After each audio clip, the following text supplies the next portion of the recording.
వచ్చిన తర్వాత ఓన్లీ ఆక్రమణ కేసు వేరే ఏం లేదు. 6 గ్యారంటీ ఇచ్చినా ఏం హామీ లేదు.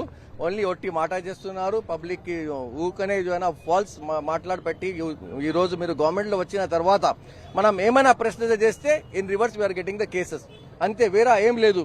రేపు మీరు ఏమైనా కొత్త మాట్లాడితే అంటే ఏమైనా 6 గ్యారంటీస్ గురించి మాట్లాడితే ఈవినింగ్ మీకు కాల్ వస్తారు, మీ మీద కేసు అవుతారు.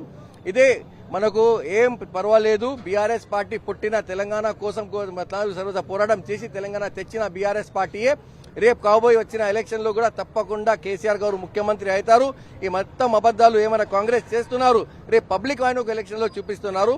ఈ రోజులో పబ్లిక్ లో పోతే ఎక్కడ పోతే సీఎం కు ఎంత తిట్టలేదు, ఈ రేవంత్ రెడ్డికి ఎంత తిట్టిన పబ్లిక్ ఈ రోజు చూసుకుంటే మాకు కూడా బాధాకరం.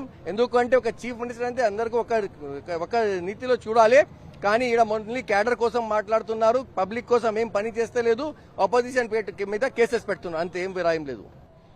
పబ్లిక్ కోసం ప్రశ్నిస్తేనేమో జైళ్ల పాలు చేస్తారు. మైనర్ పిల్ల మీద కేసు అయితేనేమో తీసుకుపోయి రేవంత్ రెడ్డి ఇంట్లో దాపెట్టుకున్నాడు. ఇదెక్కడ న్యాయం అండి? అంటే ప్రజల కోసం ప్రశ్నిస్తేనేమో జైల్లో పెడతారు. అదే ఒక బాలికకు అన్యాయం జరుగుతానేమో రేవంత్ రెడ్డి ఇంట్లో పెట్టుకుంటాడు. ఇదెక్కడ న్యాయం? అంటే 10 రోజులు ముందులో ఉంది రేవంత్ రెడ్డి, నీకు ముసళ్ళ పండుగ. ఇక నీకు జనాలు కూడా చెప్పుతో కొట్టే దినం వస్తుంది. ఇక కాసుకో, మేము కూడా రెడీగా ఉన్నాము. ఇంకో ఎంతో దూరంలో లేదు. నువ్వు అనుకుంటున్నావేమో ప్రశ్నించిన వాళ్ళని జైల్లో పెడతావు. ఎంతమందిని పెడతావు? ఎన్ని కోట్ల మందిని పెడతావు? ఇంకా ప్రశ్నిస్తూనే ఉంటాం. దేనికన్నా సిద్ధంగా ఉన్నాము. రేవంత్ రెడ్డి ఇచ్చిన హామీల్ని అమలు చేయమని అడిగితేనే తట్టుకోలేకపోతుండు. తెలంగాణ ఉద్యమకారులకు కేసులు కొత్త కాదు, లేదా జైళ్లు కొత్త కాదు.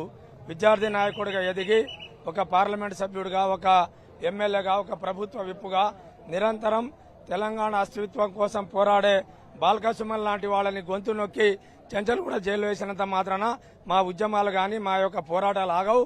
తప్పకుండా కాంగ్రెస్ పార్టీ దానికి మూల్యం చెల్లించుకుంటది. తెలంగాణలో అడుగు అడుగున కాంగ్రెస్ పార్టీ ద్రోహానికి పాల్పడతా ఉన్నది. వాళ్ళ హామీలు అమలయ్యే వరకు తెలంగాణ రాష్ట్ర సమితి, తెలంగాణ ఇవాళ భారత రాష్ట్ర సమితి నిరంతరం పోరాటం చేస్తుంది, నిలదీస్తుంది. అస్తిత్వం కోసం ఎంత కాడికైనా తెగబడి పోరాడుతుంది. ఇవాళ మా యొక్క బాల్క సుమన్ గారిని మీద మా బీఆర్ఎస్ పార్టీ మీద ఎంతమంది కార్యకర్తలు, ఎంతమంది లీడర్లననే సరే, ఎన్ని అపనిందల పాలు చేసినా సరే, ఎన్ని కేసులు పెట్టినా మా ఒక్క కాలి ఎంట్రుక కూడా పీక్కోలేదు ఈ ప్రభుత్వము.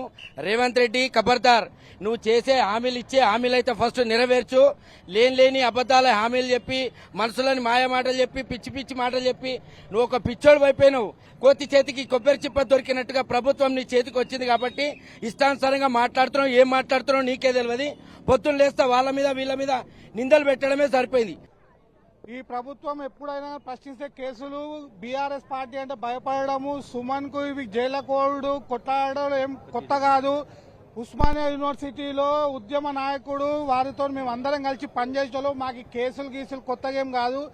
మరి ఈ రోజు ఏదో వారి ఫ్లోలో మరి మేము ఈ విధంగా చేస్తామంటే మరి కాంగ్రెస్ అధికారంలో ఉన్నప్పుడు బీఆర్ఎస్ ఆఫీసులు మేము బద్దలు కొడతామని రేవంత్ రెడ్డి ఒక ముఖ్యమంత్రిగా ఉన్న వ్యక్తి అన్నాడు. మరి అప్పుడు అతన్ని జైల్లో వేయాలా? మరి ఈ జైలు మాకు ఎన్ని రోజులు నిర్బంధాలు విధించలేవు. ఉద్యమకారులు తలుచుకుంటే మళ్ళీ ఈ ప్రభుత్వానికి పడేయడం ఖచ్చితం. ఇది ప్రజాస్వామ్యానికి ఒక గొడ్డలు పెట్టు. ఎందుకంటే ప్రభుత్వం వాళ్ళ యొక్క స్కీమ్లు కానివ్వండి, ప్రభుత్వ పథకాలను అమలు చేయని పక్షంలో ఇలాంటి ఏవో చేసేసి అక్రమ కేసుల కార్యకర్తల మీద పెట్టి ఎంతో ఇబ్బందికి గురి చేస్తున్నారు. నిజంగా చెప్తున్నాను, ఇది నిజంగా ప్రజాస్వామ్యానికి గొడ్డలు పెట్టు. రేవంత్ రెడ్డి గారు, ప్రభుత్వము వాళ్ళ గురించి ఆలోచించాలి, అంటే ప్రజల గురించి ఆలోచించాలి. కానీ ఇప్పుడు ప్రభుత్వం ఎప్పుడు కూడా కక్ష సాధింపు చర్యలుగా బాల్క సుమన్ గారిని అరెస్ట్ చేశారు. ఇవి టీఆర్ఎస్ కార్యకర్తలకు ఈ కేసులు అనేవి కొత్త కాదు.